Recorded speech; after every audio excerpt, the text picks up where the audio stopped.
Hello everyone, Rurikhan here coming at you with another PlayStation 4 video, and today we're going to actually be reviewing the console itself. Now, I've been playing PlayStation 4 quite a bit these past few days. I've been trying out all the titles that I can possibly get my hands on to let you guys know my opinions on those titles and making first impressions videos and whatnot, as well as inform you guys of free-to-play titles, and it's just been a blast, really. I've been having the time of my life. It's also been extremely tiring because you guys know how my work method kind of is. I just start going on something and I don't stop until I'm done. So yeah, it's been pretty hectic, but it's also been one hell of a ride. So today we're going to be finally, I'm going to be finally giving you guys my full opinion on the PlayStation 4.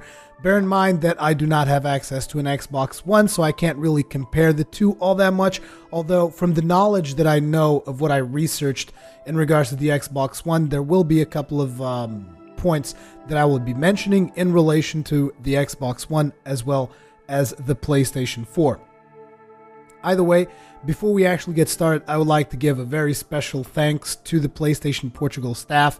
They have been working with me for quite some time. As you guys are probably aware, they've been providing me with several titles to put on the channel, and it is no exception when it comes down to the PlayStation 4. They've helped me in more ways than one. As a matter of fact, if you guys look over at this box, I think I've shown you guys this box before, but basically the titles Lego Marvel Superheroes, Killzone Shadowfall, Call of Duty Ghosts, Assassin's Creed 4, Black Flag, and Knack were all provided by them, which was very nice, so that I actually had a whole bunch of titles to review, and they allowed me early access to the console at that location that I told you guys about. So I would just like to give them my most sincere thanks before I get started with the review and before I hit them with a little bit of critique, because let's face it, there are a couple of things that I don't agree with. However, I do have to say that the positives basically outweigh the negatives with the PlayStation 4, at least for me personally. Different people have different experiences, but anyways, I just wanted to put that out there. Now, let's get started on actually slapping the console around a little bit, shall we? So for starters, I'm going to start with the negatives, because there's not a whole lot of them with the issues that I had and whatnot with the console, but I want to put those out so that we can then kind of finish things on a more positive note. So starting right out, I had a problem with my PlayStation 4. I'm not sure how many people had this problem. I've noticed that my problem is somewhat similar to the problem that some people are referring to as the blue light of death. Apparently there is a very little percentage of people that had that issue. However, my issue was not the blue light of death. What was happening with my console, and I only noticed this on the second day of actually operating the console, was that every single time the console went into standby mode, it would actually never wake up. It would crash, it would freeze whenever you would try to get it back after it went into standby. So I was kind of confused as to what was causing this, and basically what I ended up noticing is that every time that I would boot up my console, it would crash, then I would have to turn it off, turn it back on, and then it would do this checking storage system and whatever. It was a pretty big problem. I started by rebuilding database. I wasn't able to actually call the helpline because this was during the weekend. I mean, I purchased it on Thursday night. And then Friday, I pretty much played all day to get some reviews going. And then on Saturday morning was when I actually started noticing that when the console went into standby, it would not come back. So I started doing my own troubleshooting, and what I ended up figuring out was after I fully formatted the console, there is a procedure. It's a very simple procedure. I'm going to try to put it in the description box below. If I forget it, make sure to slap me across the face, because I will go back and put it there.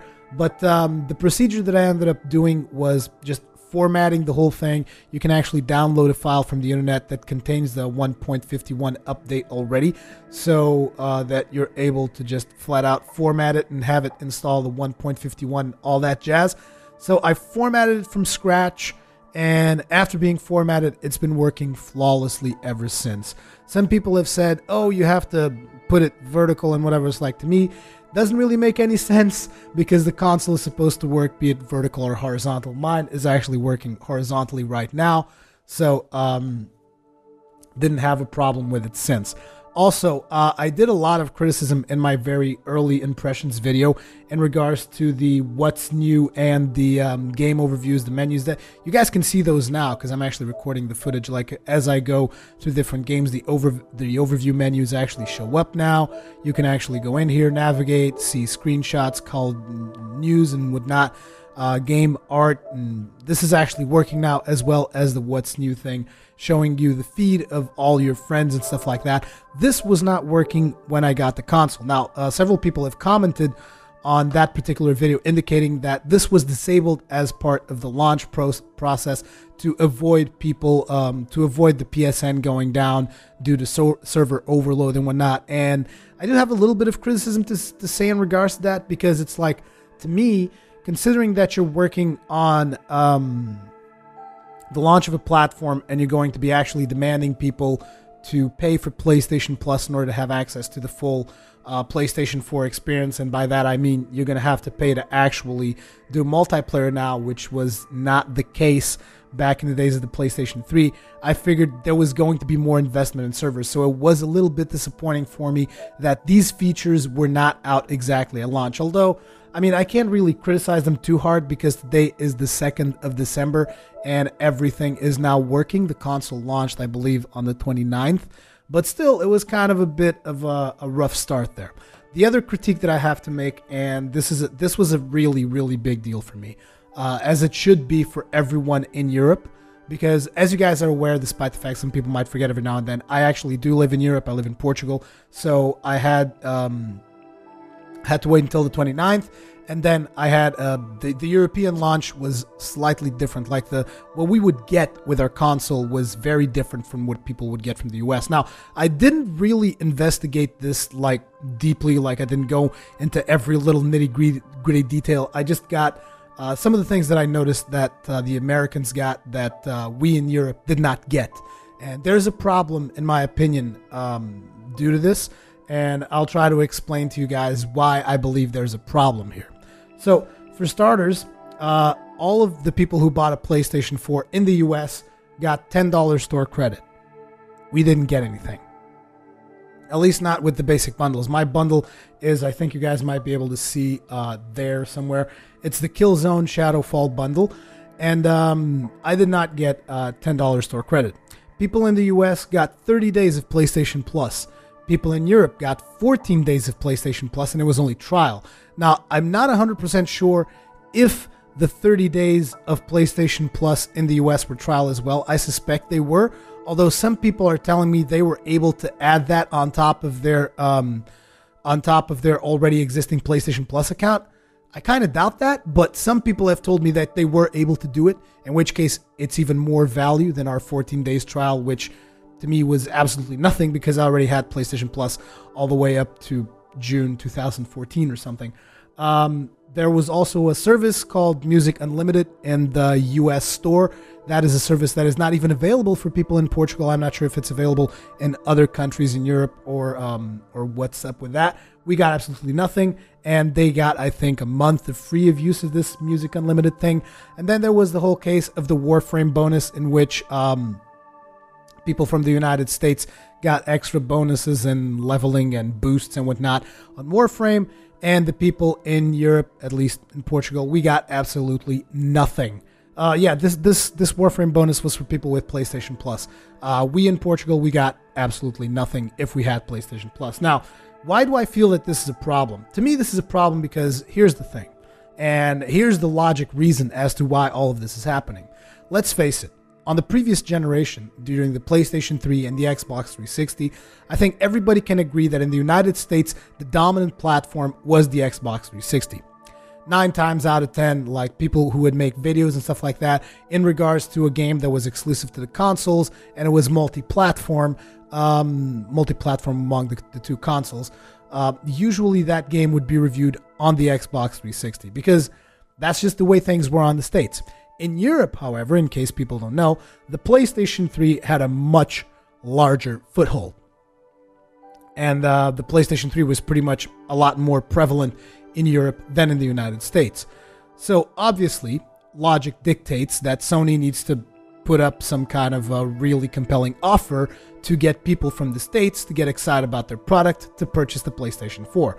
Obviously, which is why you guys got all these additional perks and all this other stuff. In Europe, they kind of already knew that they didn't have to put in that much effort because, for starters, the Xbox One is a console that is really, really directed to the American market. Let's face it, there's a lot of the features on the Xbox One that are exclusive to the United States. Therefore, Sony knew that they didn't have to make such an effort in Europe since they were already dominant over here and people were already wanting to get PlayStation 4s because a lot of people in Europe are actually invested in the PlayStation Plus deal and all that stuff.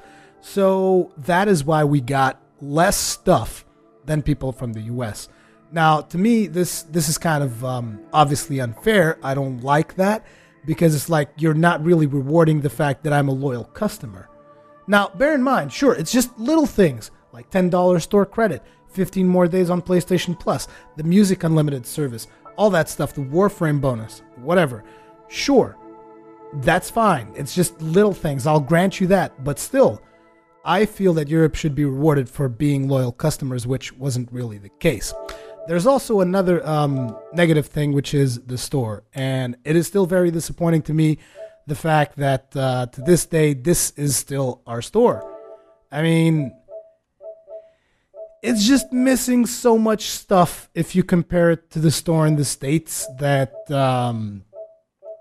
it's just like, really, guys, you should have put in a little bit more of an effort on the European/Portuguese store. There definitely should have been more effort put into this thing because I feel that the store in here is really, really poor. And I mean, it doesn't even show almost anywhere that there's a game in here called Super Motherload, for instance. I keep forgetting about that game. I actually sent an email to the developers of that game today to see if they want me to check it out. But there's a game in here called Super Motherload that I even forgot existed because it's not like it's actually mentioned anywhere relevant. You have to navigate through a whole bunch of menus until you actually find the damn thing. And there's just so much more stuff on top of more stuff before you actually get there. I mean, where is it even now? Is it even... Oh, you're kidding me. I can't even find it here. This thing, by the way, you guys can't tell because it's Portuguese, but at the top right corner there, it says all the games. That's what it means up there. And I'm trying to... here it is, Super Motherload. It's like so buried between all this other stuff. Like you would expect there to be like an indie menu or something like that. I mean, I really hope they do some work on this store because it's really bad. The other thing is obviously the fact that, as I told you guys in my previous early impressions video, I told my console, look, I want everything in English. And you can see that some of the stuff here is in English. But if I go to some of these menus, eventually it's just going to get me. I don't even know where it was, but in certain menus, you just start getting Portuguese stuff regardless of what you choose. And yeah, it was just kind of disappointing for me in regards to that. Anyways, let's get started with the good stuff. All the stuff that I enjoyed about the console. So for starters, here's something that I would like to now criticize in regards to other people that have been reviewing both the PlayStation 4 and the Xbox One, really. And these are all these people that basically, they get the console, they start doing the review and whatnot, and the first thing they say is, there really is no reason for you to buy this system. And I'm just left there wondering, what do you mean there's no reason for someone to buy this system? Oh, there's not any games for you to play. And I'm like, okay, so let me just look at what I have here. And this isn't even all the games that are available. So there's Killzone, there's Call of Duty Ghosts with the graphical update, there's Resogun, which is an amazing title, there's Warframe, which is a title that's never been on a console. It's only been on PCs. I mean, I think people just assume that everyone has PCs and everyone plays PCs, which is not the case in reality. I mean, I own a PC, I game on a PC, but I also own consoles. Either way, there's Knack, which, to be honest, a lot of people are basically giving poor reviews to this title, and this is a title that I thought was really good. I thought this game was actually, I think this game is actually really good. I haven't gone that deep into it, but the little that I've played of it, I've had a lot of fun. Then there's also Assassin's Creed 4 Black Flag. I haven't made a video on that one yet, but it's coming. There's Contrast, which has a really compelling story if you're into that particular cabaret vibe. There's DC Universe Online, which is a free-to-play title that was already available on the PlayStation 3, but it is now available, obviously, on the PlayStation 4 with improved graphics. There's War Thunder, which was a PC exclusive and is now on the PlayStation. And Lego Marvel Superheroes, which is actually going to be the very first Lego game that I'm going to play ever when I actually get around to making the first impressions for this title. There's also the Playroom, which I can't really talk about that much because I do not own a PlayStation camera, so I can't really do anything in there. So there are quite a few titles available. I mean, and like I said, these aren't even all the titles.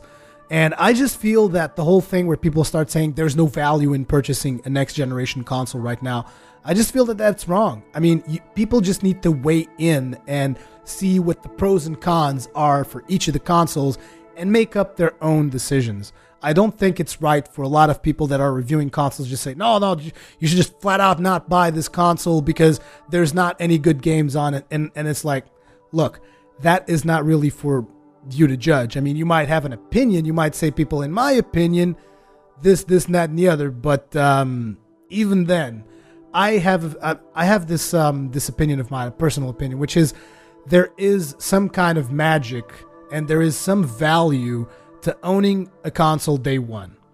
There definitely is. And people might say, oh, there's no value, but the fact of the matter is there is value because basically, let's face it, when you're gaming, what do you want? You want to feel good, right? You want to feel good. You want to take pleasure out of your experience in gaming.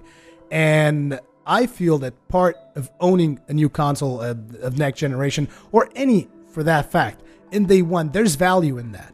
There simply is. Now, whether or not that value is enough for you, that is up to you to decide. But don't let anyone make up your mind for you. Now, I'm going to tell you about a lot of features of the PlayStation 4 and things that I think they did right and things that I think they did wrong. And I expect you to make up your mind. Don't just be like, oh, I'm going to buy a PlayStation 4 because Rui likes it. That's not the way that people should think. People should make up their own damn minds.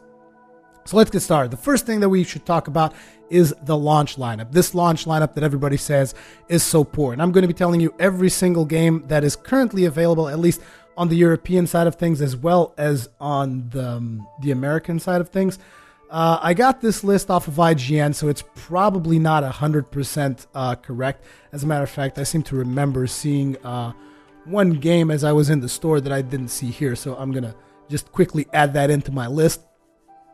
But for starters, you got Killzone Shadowfall, which is a solid shooter. The story, in my opinion, my personal opinion, is not one of its high points, but the mechanics of the game are solid, and the multiplayer seems to be really fun from what I've played of it thus far. There's already a first impression. There should be already a first impressions video up on the channel. If there's not, it should be there soon. Don't worry. You got Knack, which again, there should be a first impressions video on the channel as well, and if it's not, it will be there soon, which is a game, like I said, I thought it was a lot of fun when I played it, and I don't understand what's with people just harshly criticizing it, but that's neither here nor there. There's Resogun, which in my opinion is one of the most fun games currently available for the PlayStation 4. I love this game.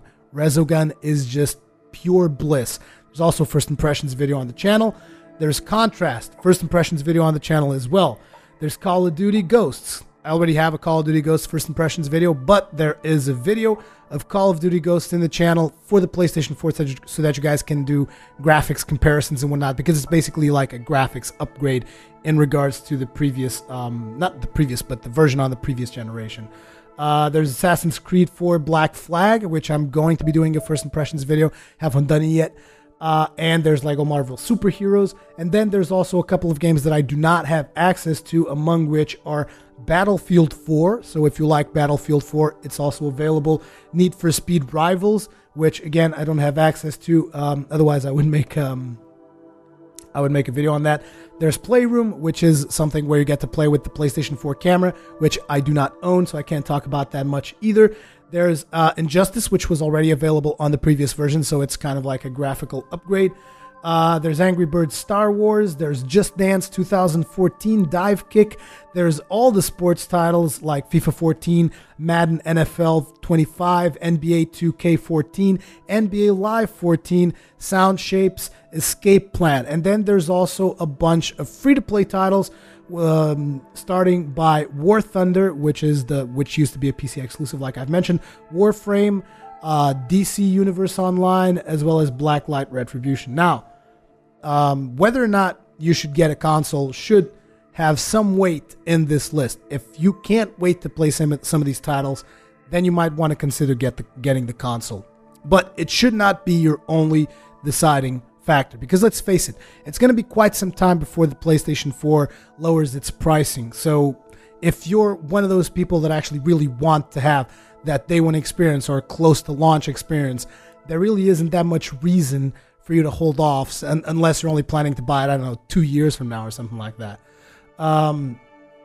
So next up, let's talk about some of the improvements that have been made. And for that, we're actually going to go into the console here, and let's talk about the interface.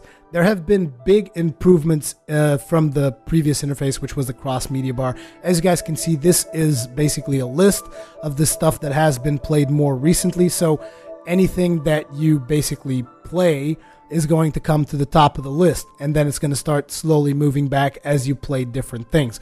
If you insert a Blu-ray disc into the drive, it is going to basically put the game that relates to that particular disc that you placed in. It's going to put that ahead of everything else. Like, for instance, you guys saw Lego Marvel Superheroes all the way in the back, because I haven't played it in a while. I just played it on the very first day, and then I haven't touched it since. And I am going to... Oh, wait, I can't actually... Oops. I was actually running Killzone Shadowfall in the background, but oh well. So much for that. And let's put in Lego Marvel Superheroes. And you guys will see that the icon's going to pop up all the way back to the front.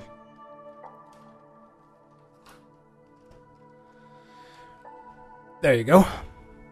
So this is pretty much how the system currently works. Now, I would very much like to actually see some functionality here that would allow me to fixate these things on different locations.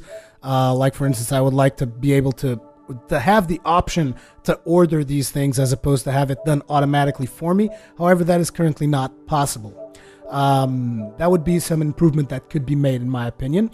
At the very first time I saw this interface, I thought that that Sony was going to go kind of like the Metro style of things, as in Windows 8, because I saw these big blocks, but it is not like that at all, trust me.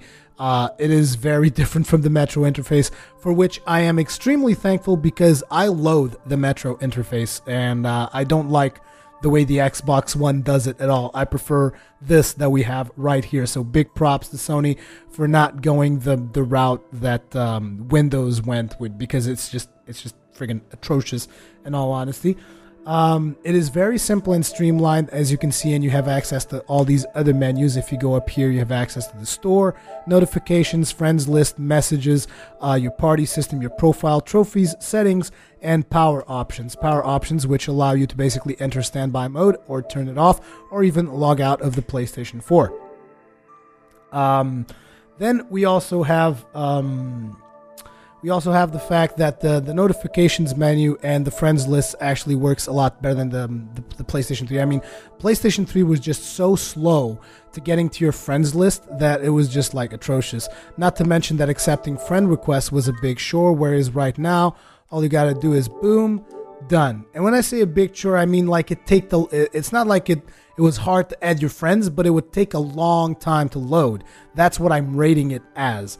It is also very quick for you to go into a game and pop back out again. Like, for instance, let's go into Resogun here. Obviously, you have the initial load time. And if you guys remember, back in the PlayStation 3, you would be able to call up the cross-media bar on top of your game, and the cross-media bar would be running really, really slow and very, very unresponsive. Whereas right now, it's like, okay, so the game is running. You press the PlayStation button, boom, instant. You want to go, check up on a friend or something? You can go to your friend request. You can see your friends online. You want to what? You want to send someone a message? Sure. Boom. There. See? You go in here. Like, I could reply to this guy. Whatever. You see what I mean? It's just very, very fast. And then you're like, oh, I need to get back to the game. Here's the other thing. Like, when you're in another menu, like, let's say I'm in settings. When you're in another menu, as you start pressing the circle, which is the universal button for back on PlayStation, As you can see, it went one menu back. Now you press circle again, it went to the menu below it. And if you press circle again, it should have gone to the game that was running. I thought it would go to the game that was running. Apparently it doesn't. My bad. Either way, if you want to get back into the game, just go to the game that you were running and hit X. It's going to take you back to the game. Or just press the button, the PlayStation button again. And as you can see, very fast, very responsive, and I really like that. It's very good. Then you also have your background downloading, which I actually can't show you because I'm not downloading anything right now. But if you go to the notifications, there is a download list here. And I do have some criticism in regards to this download list, which is the fact that currently you cannot pause downloads, which I feel is a major oversight. Now, I understand that a lot of people have broadband and all that, but in my case, I actually have one of my ISPs that hasn't been running for about a week. As you guys are aware, or should be aware, I'm running 2 internet connections to be able to do my work properly, and one of my internet connections is down, and it has been down for 1 week, which means I actually have really slow download speed right now. So on the very first day, me and a friend of mine, I was downloading a whole bunch of stuff, and my friend says, okay, I want to try out Call of Duty Ghosts. And I noticed that Call of Duty Ghosts was updating so that it would enable multiplayer and all that stuff. And I was downloading DC Universe Online, Warframe, War Thunder, Contrast, Resogun, as well as updates for a bunch of other games. I was downloading all this other stuff. But obviously, like I said, we wanted to play Call of Duty Ghosts. So I go into downloads, and I'm like, I'm just going to go in here, press options, and the option that show up is precisely this: delete. And there was another option called which was information, which would tell you about your download, and there was no option to pause. And I was like, this is just ridiculous. I can't pause downloads. So we had to sit around and wait for about half an hour until a whole bunch of stuff was downloaded, and it finally started downloading Call of Duty Ghosts. The other option was basically cancel all the other downloads and then download them at a later date. And I was already like, I don't know, I had 3 gigs of something downloaded, 2 gigs on something else, and I was waiting on like a 300 megabyte file for Call of Duty Ghosts. I just think there really needs to be a pause download button because, I mean, we're not at that stage yet where everyone's internet is so fast that we don't need a pause button anymore.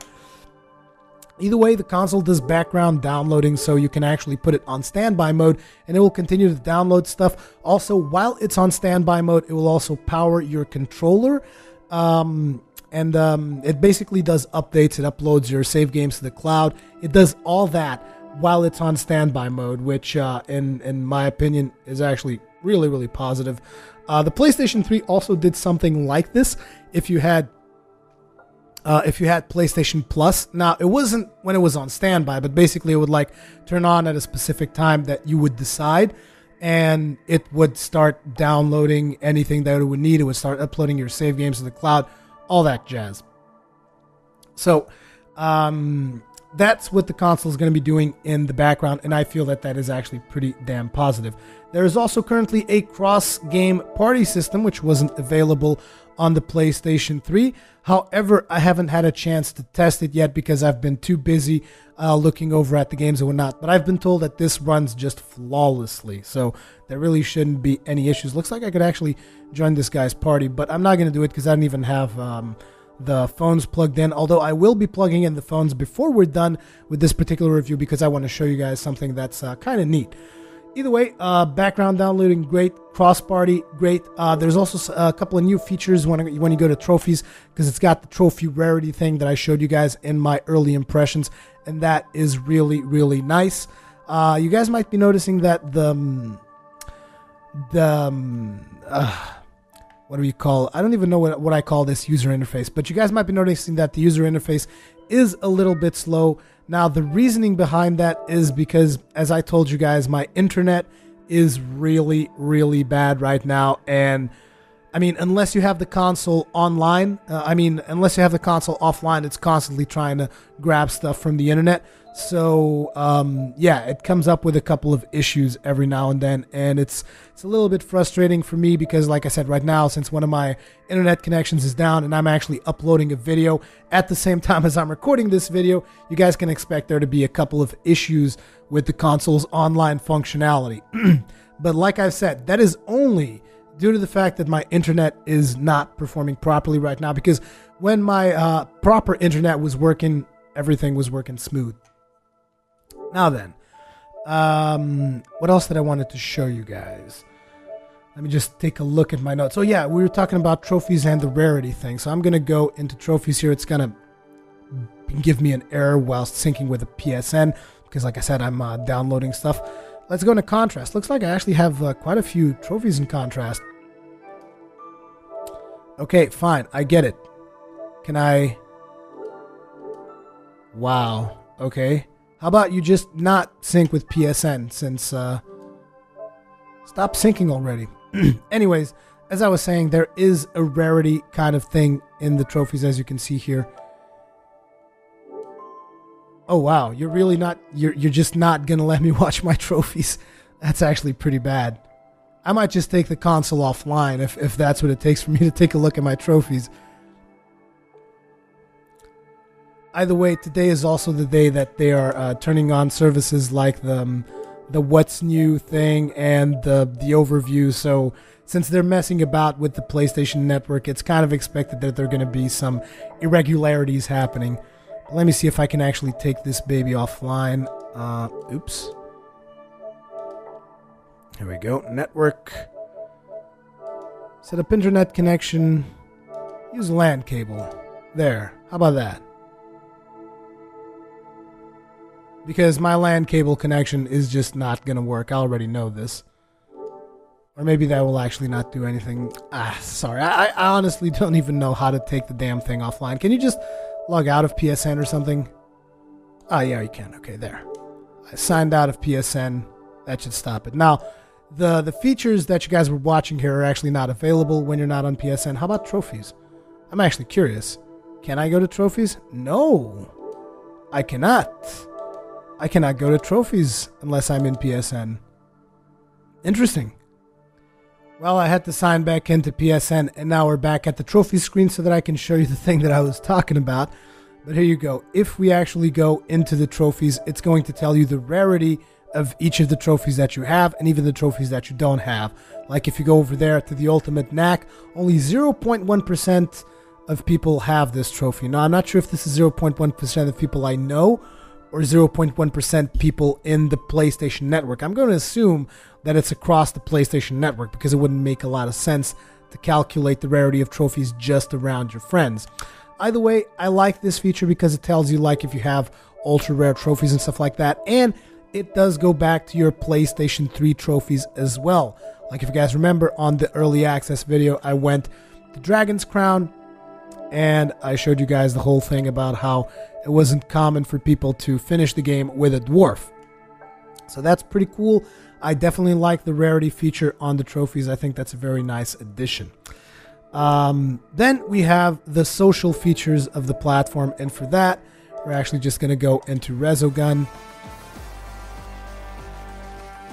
And there, as you can see, Resogun is running. And it's just giving you the demo level, which is good because I don't actually want to start playing. I just want to do the whole demo level to show you guys something, which is the share feature. Because obviously the console now is a lot more social, as basically they're saying.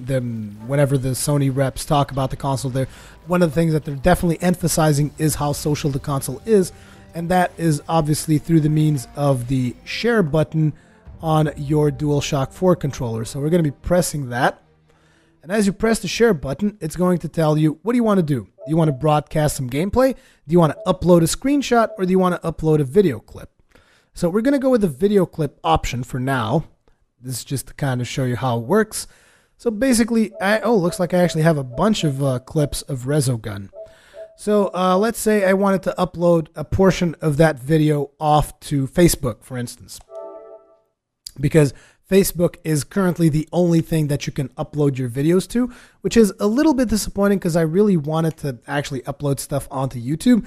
That would be a lot more useful. But to be completely honest, also, for people that are doing this kind of stuff, like recording gameplay footage on a more professional level, the quality of it isn't that great. You can get better quality with capture cards and whatnot. However, for the everyday user, I can see this as a very fun little feature that you're just like, oh, I did this amazing thing in a video game, and you put it up on Facebook and you share with your friends, and it kind of makes sense. But for professionals like me and other people in the industry, like, I doubt you would ever see, for instance, Total Biscuit like posting something with this. I mean, maybe he would, but more like in a fun kind of way, not really in a professional video, because obviously this is not a tool for professionals. So it works. You basically make a comment in regards to whatever you want to type on the post that's going to go on Facebook.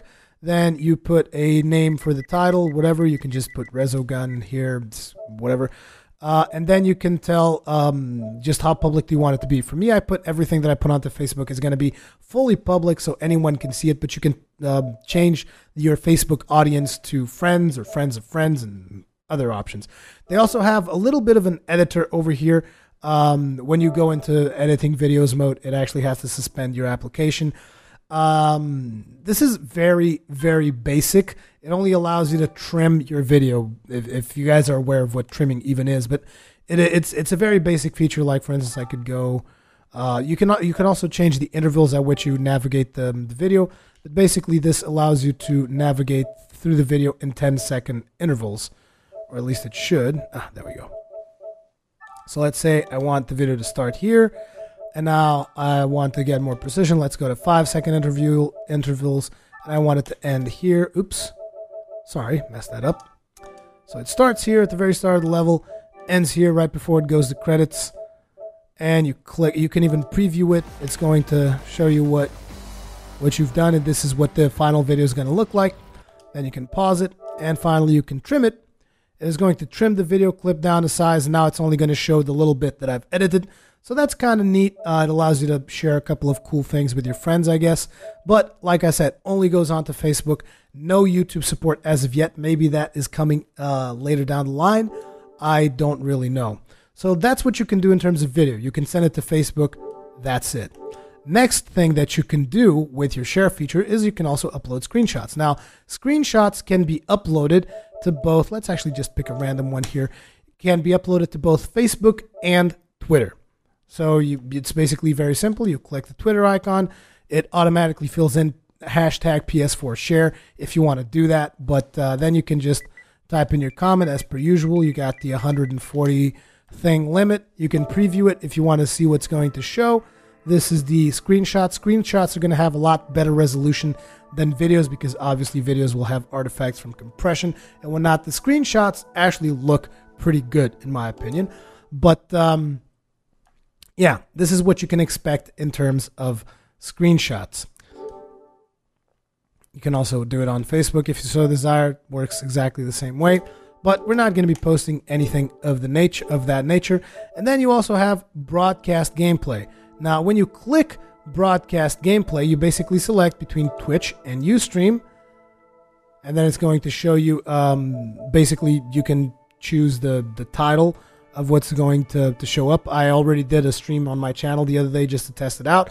You can also have this automatically post a link to your Twitter and Facebook accounts, assuming you've linked those with your console. It also allows you to display the comments on screen or not. You can change this in the middle of the stream, which is pretty good because, you know, when you have the comments on stream, it's actually going to be a little window. I'm sure a lot of you guys have already seen what a stream looks like. I'm not going to be showing you guys that because it would imply actually live streaming stuff onto my channel. You can use the microphone from your bundled thingy, which you guys can see here. This is the headset that comes bundled with the PlayStation 4, or you can use the microphone in the PlayStation camera, which I do not own. You can also include video from the PlayStation camera, so to have a little face cam thing going on, which is pretty cool. However, there is currently a problem, a really, really big problem in my opinion. I don't think a lot of people have talked about this, but Twitch has a very special field when you're live streaming, a field that says the name of the game. And currently with the PlayStation 4, you actually cannot select the game that you're playing. And you guys might be wondering, what the hell does that even mean and why does that even matter? It matters because sometimes people that go on Twitch are actually looking for a specific game that they want to watch. And that little field that I keep telling you guys about where you can select the game that you're playing, will basically filter you out and put you in a category of people that are playing that game. Like, for instance, my Twitch was configured because previously I had been playing God of War Ascension. So when I started live streaming Resogun, I had assumed, well, the console knows I'm playing Resogun, so it's going to automatically update it. No. My stream basically said that I was playing God of War Ascension, and there's no option here for you to change that. So that's something that Sony needs to get on top of, in my opinion, and add a little something right beneath channel name. Just add game, and people can select the game that they're playing, or the console can automatically detect the game. That would even be better, but that would imply it would have to link up to Twitch even more than it already does, which can be complicated, so I understand why they're not doing it right now, but I expect something to be done in regards to that. You can also live stream to Ustream, but I would wonder why the hell would you really? Because let's face it, Twitch is the place to live stream video games. Then we also have the integration with the PlayStation Vita, which I'm not going to be showing you guys in this video. As a matter of fact, there is a video on my channel exclusively dedicated to the PlayStation 4 and the PlayStation Vita integration, so you can go check that particular video out if you want more details on that. The only thing I can really tell you is it works flawlessly, and it's a lot of fun. It is pretty much everything that I expected from it, and you can even use the Vita as a controller by kind of like a workaround, which I detail on the video in question. There's also something else, which is integration with smartphones and smart devices like tablets and whatever. Basically stuff that is running either iOS or Android. There's a PlayStation app, and it links up to your PlayStation 4, and it can actually wake up your PlayStation 4. You can use that app to actually run second screen experience games, which means games that actually have the second screen experience enabled, which currently I don't think any of them has. I'm not sure. I haven't seen any particular game of the ones that I currently have available to me that has the second screen experience, so I can't talk too much about that. But basically you can use your iOS device or your Android device for that second screen experience. However, you cannot play the PlayStation 4 games on your device. For that, you need the PlayStation Vita. That is exclusive. Like the remote play functionality, whatever they're calling it, that is exclusive to the PlayStation Vita.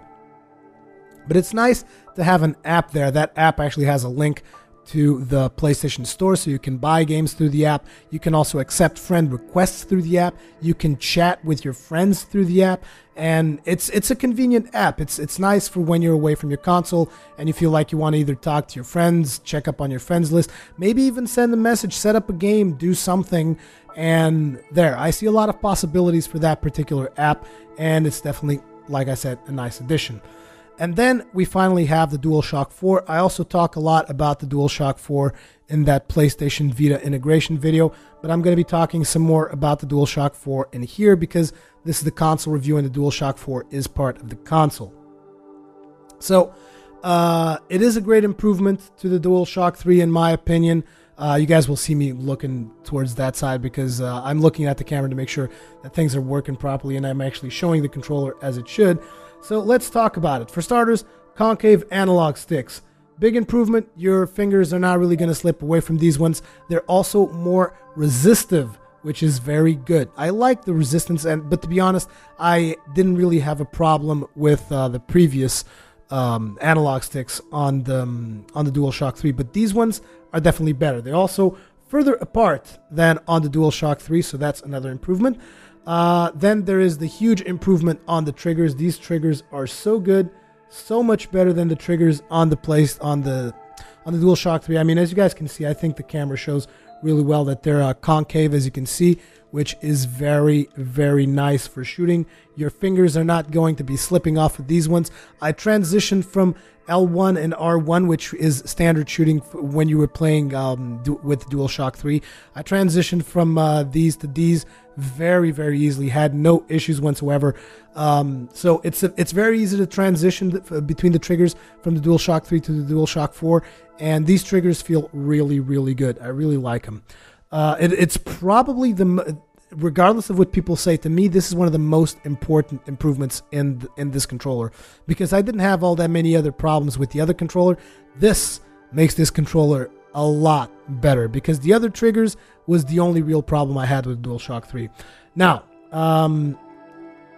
the back material that you guys see here, if you notice, there's like a division around here, and this back material, it's not rubbery, but it feels nice. It feels very comfortable, a lot better than, say, just a basic plastic feeling of the DualShock 3. It's actually even hard for me to pick up the DualShock 3 now, because this one just feels so much better. I can't explain it. Like, you have to hold it in your hands to really understand. It feels a lot better.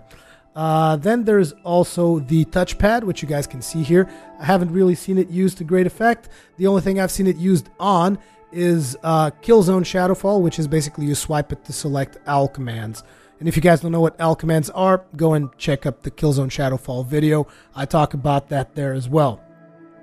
But like I said, I still haven't really seen this touchpad being used to great extent apart from Killzone Shadowfall. And even in Killzone Shadowfall, the uses they make for it are very, very basic. Then there is the speaker. There's the speaker on the gamepad. This is actually really, really cool, despite the fact that personally me, I wear these that you guys see on my head. I wear these pretty much 24/7, so to me, this is not, I'm not the target audience of this, but I do remember that the first controller that implemented this was actually the Wiimote.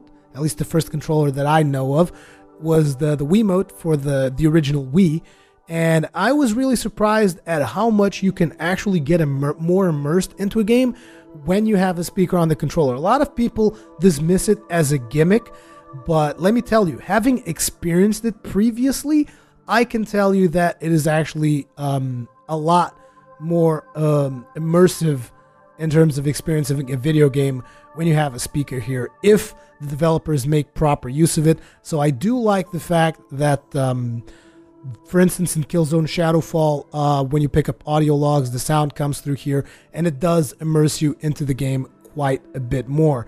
So I can't wait to see what else they do with it. In Resogun, whenever the announcer says anything like human lost, it comes out through the speaker as well, which is not as great of a use for it. Usually you want to get, unique sounds to come out of here, but I definitely like the fact that it's here and that it gives the developers tools to work on more immersive experiences. So that is definitely good. Then there's also a headphone jack in this controller, as you can see here. Let me just actually point it out. It's this thing. You can plug your headphone jack there. I don't know exactly what the exterior thing is for. I suppose it's for a different kind of headphones. I've never owned headphones like that. But either way, you can plug in this thing, which is the default. I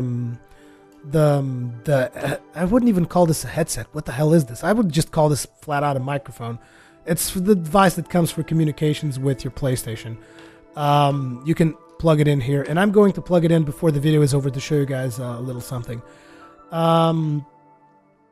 So one of the big issues that I have with this controller is this big blue thing that you guys have been watching. I think that this is a decent feature, unlike most people who would just think that this is a dumb feature. No, this is a decent feature for people who have the PlayStation camera and for games that support the use of this light.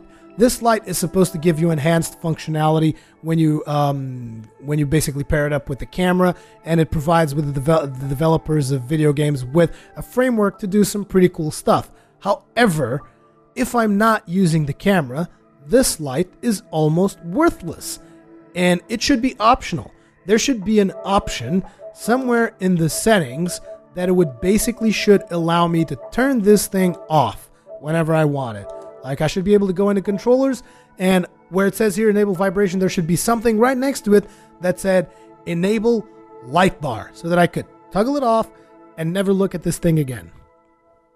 Because I believe that this is draining the battery, and this controller does not last, not even close to what a DualShock 3 lasts with one charge. Like, I've heard, for instance, Tom Stylos from Unit Lost. I haven't really clocked mine to see how long it lasts when I'm doing heavy duty gaming, but he said his one of his charges once lasted him for 5 hours, and that is just ridiculous. 5 hours is not enough, in my opinion. So I would expect there to eventually in the future, I would expect them to eventually come up with a patch to be able to allow us to turn this thing off because, yeah. However, some games do make use of it. Like I know that Killzone Shadowfall does something with it. I think it's in regards to your health. Like if your health is fine, this should be glowing green. If you start going down on health super fast, or if you die, it starts glowing red. So there's also uses of it in Warframe. When people are shooting at you, this thing will glow all different colors, like someone's shooting at you, and it's like the ricochet or something. I think that's the effect they're going for. And I guess it could improve the immersion if you're playing in a dark room or something. So yes, it's definitely got some value to it, but I would still like to see an option to turn it off, because a lot of the titles are not going to be making use of this. And while, like I said, I feel that this is a worthwhile thing to have in the controller, I feel that there needs to be an option to turn it off. Now, apart from that, your options and share buttons replaced the start and select. Some people are going to have some issues getting used to the placement of these buttons, which I'm not sure if you guys can tell, but there's one over here. This is your share button, and this is your options button. Now, some people are going to have trouble, and they're going to be clicking the touchpad, because the touchpad is actually clickable. As a matter of fact, when I say some people, I've done it myself on multiple occasions. Then there's also the fact that the USB connection is different. This connection here is not compatible with your DualShock 3s. So you're going to be needing to use its own cable. The cable comes included with the box, though, so it's not like it's a big deal, but it's not like you can't charge your DualShock 3s. Also, DualShock 3s do not work on the PlayStation 4. You can use this controller with your PC, both with USB and with Bluetooth, if you so prefer. You can also use this controller with your PlayStation 3, but only with the USB. You cannot use this on a PlayStation 3 with Bluetooth. Doesn't work. It only works with the USB at this time. I'm not sure if that is going to be something that they plan on changing or not. However, bear in mind that the functionality that you're going to get out of this at the moment, both on a PC as well as on a PlayStation 3, is going to be very limited. Like, it's going to be just basic functionality. You're not going to be able to do fancy stuff like the touchpad. You're not going to be able to probably access the speaker. You're definitely not going to be doing any 6-axis bullshit. So it's just going to be the basic functions: analog sticks, triggers, face buttons, and D-pad. That's the uses that you're going to be getting out of it. Having said that, I still feel that for the PC, probably you're better off with the 360 pad, because a lot of games simply support that, unless they come up with a standard that allows, which they should, something like X input for the PC that allows people to just plug in this controller and have games automatically map out buttons. That needs to happen before this thing becomes more accepted with the PC community. That is how I personally feel about it. Now, let's just do something funny, which is PlayStation does voice commands, in case you guys don't know. People should know, because the camera allows for that. But what some people might not know, and to be honest, I didn't know either, is that you can also do voice commands with the microphone that comes bundled in with the console, which is what I would like to do for you guys right now. Let me just see. Okay, here's the microphone. So I'm going to be talking in the microphone, and you guys will see the PlayStation. Listen to me. PlayStation, home screen. So as you can see, you can do basic commands. Now the thing is, you can't actually turn your PlayStation on, because, well, not with the thing that I'm doing anyway, with the bundled microphone. You definitely can't do that, because the controller is not going to be on when your PlayStation is off, logically. So I'm not sure if you can do it with the camera, but I don't have the camera, so I can't really test that out. But it is definitely funny. You can also get the PlayStation to launch games for you, like, for instance, PlayStation Resogun. Did I have to do something different? PlayStation. Back to game. Oh yeah, it didn't start the game because I was already in the game. PlayStation. Home screen. PlayStation. Home screen. So you can navigate into game, exit out of the game. It's obviously not going to be as advanced as the Kinect, but then again, it didn't cost you an extra $100 either. So you can do more stuff like take screenshot. And it captured the screenshot. You can actually go and get it when you go to the share functions or whatever. PlayStation. So you have a whole bunch of options here. You can also log in, log out, go back to the game, all that kind of stuff. So you can't do voice commands. You can even turn it off like PlayStation, power. And you can then select these two options. Obviously, I don't want to do either because I'm currently recording the PlayStation and it would screw up with my recording. I just wanted to show you guys that if you want to talk to your PlayStation, you can. It's not that hard. However, it is obviously not going to be as advanced as the Kinect, but to be honest, who gives a crap about the Kinect, really? Maybe that's just my opinion. Either way, overall, I've had a really positive experience with the PlayStation 4, apart from the issues like I've mentioned at the start with my standby problem, as well as the game overviews not being around in the early impressions, and the whole thing about how the European people didn't get as much as people in North America. But overall, my experience has still been very positive. Whether or not you should buy a PlayStation 4 should be a decision that is left to you alone. And don't let anyone else make your mind for it. Do your research. I've given you my thoughts on a lot of the features, as well as my analysis on a lot of the stuff the console can do. In terms of playing games, the games are solid. All the games that I've played, I've had fun with. The game that I've had the least fun with is probably Contrast, and like I've mentioned, that is exclusively because of my personal tastes.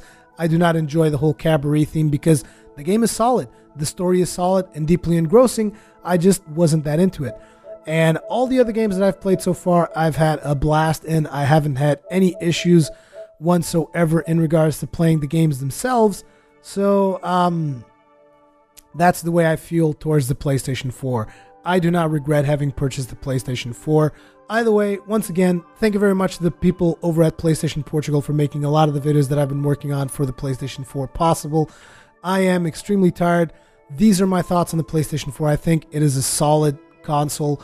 I think definitely in Europe it is the better console to get over Xbox One, since a lot of the features of the Xbox One are centric to the United States. But like I said, if you're interested in what the Kinect brings to the table, maybe the Xbox One is for you. Me, on a personal level, I prefer the PlayStation 4 at this time. I haven't really had a chance to fool around with an Xbox One, so Microsoft, wink wink, nudge nudge, like that's ever going to happen. Either way, my impressions of the console were positive. Had a couple of issues, like I told you. Has a lot of great features. It is faster. It is next gen if you compare it to the previous generation. Obviously, to the previous generation of consoles, this is very advanced and it can do a lot of stuff that the previous consoles couldn't do, because a lot of people are saying, I don't really consider these consoles to be next generation because PCs can do what they can. Yeah, of course, PCs can do whatever the hell you want, provided you have enough money. They're not going to do it for $500 or $400 or however much you're willing to spend. That's for damn sure, and I can guarantee you, because I have a lot of experience with computers. Either way, that is going to be it for this video. Leave me your personal feedback. Are you going to get a PlayStation 4? Have you gotten a PlayStation 4? Do you like the games that you have on the PlayStation 4? Leave me all that stuff in the comment section below. Thank you very much for watching, and I will see you guys in the next one.